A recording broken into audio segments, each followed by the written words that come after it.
ब्राह्मणी और नेवला पंचतंत्र। एक बार देवशर्मा नाम के ब्राह्मण के घर जिस दिन पुत्र का जन्म हुआ उसी दिन उसके घर में रहने वाली नकुली ने भी एक नेवले को जन्म दिया। देवशर्मा की पत्नी बहुत दयालु स्वभाव की स्त्री थी। उसने उस छोटे नेवले को भी अपने पुत्र के समान ही पाल पोसा और बड़ा किया। वो नेवला सदा उसके पुत्र के साथ खेलता था। दोनों में बड़ा प्रेम था। देवशर्मा की पत्नी भी दोनों के प्रेम को देखकर प्रसन्न थी, किंतु उसके मन में यह शंका हमेशा रहती थी कि कभी यह नेवला उसके पुत्र को न काट खाए।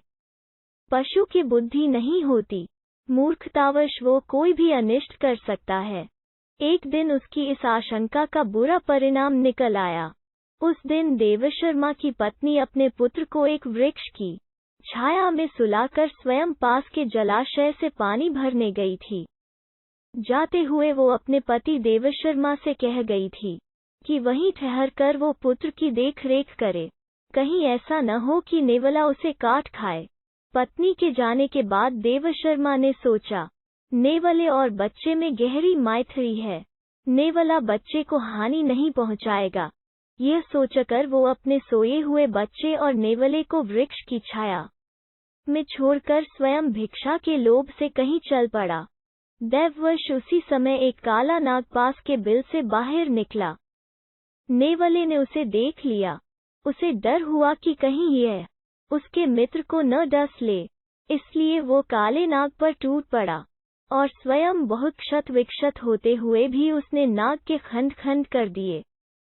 सांप को मारने के बाद वो उसी दिशा में चल पड़ा जिधर देवशर्मा की पत्नी पानी भरने गई थी। उसने सोचा कि वो उसकी वीरता की प्रशंसा करेगी, किंतु हुआ इसके विपरीत। उसकी खून से सनी देह को देखकर ब्राह्मण पत्नी का मन उन्हीं पुरानी आशंकाओं से भर गया कि कहीं इसने उसके पुत्र की हत्या न कर दी हो। यह विचार आते ही उसने क्रोध से सिर पर उठाए घड़े को नेवले पर फेंक दिया। छोटा सा नेवला जल से भारी घड़े की चोट खाकर वहीं मर गया।